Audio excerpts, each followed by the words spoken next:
Le thème principal choisi pour ce numéro 168 de Foi et Communauté est la famille.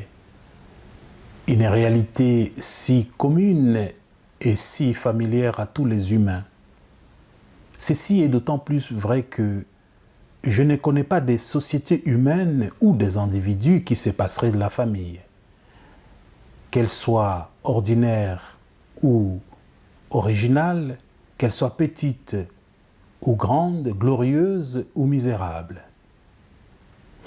En effet, lorsque nous parlons des familles en général, c'est aussi de notre famille que nous parlons, la nôtre.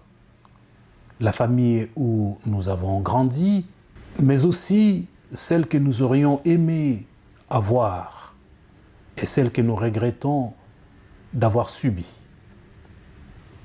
Mais alors, qu'est-ce la famille? À quoi sert-elle? La famille pourrait être définie comme un ensemble constitué des parents et enfants. C'est les lieux où l'on est, c'est la matrice d'où sort chacun de ses membres. Chaque être humain est issu d'une famille qui lui est propre.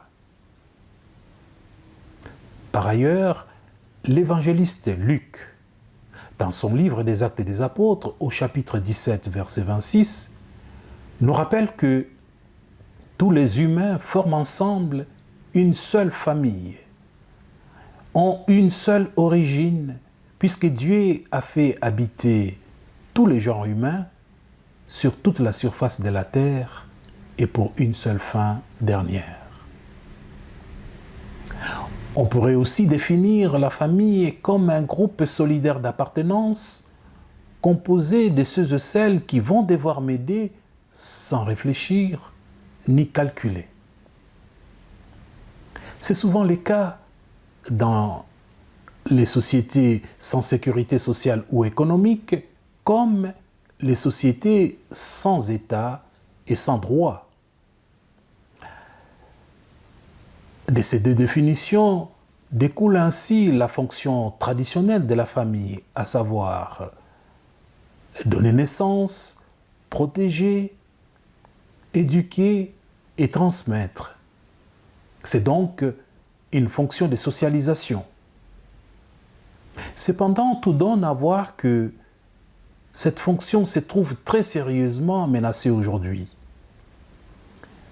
La menace vient notamment du changement anthropologique et culturel.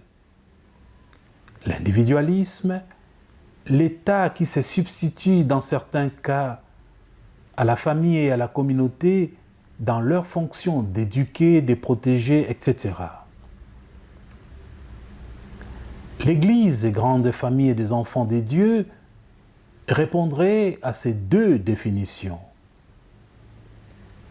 Que peut-elle faire pour venir en aide à l'institution famille?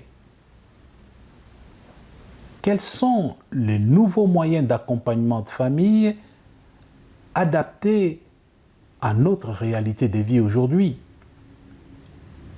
Car les crises qui touchent la famille peuvent ébranler la foi et faire obstacle à la rencontre du Christ. Il est donc urgent et particulièrement nécessaire d'apprécier à sa juste valeur le rôle de la famille afin de pouvoir l'accompagner dans ses fragilités.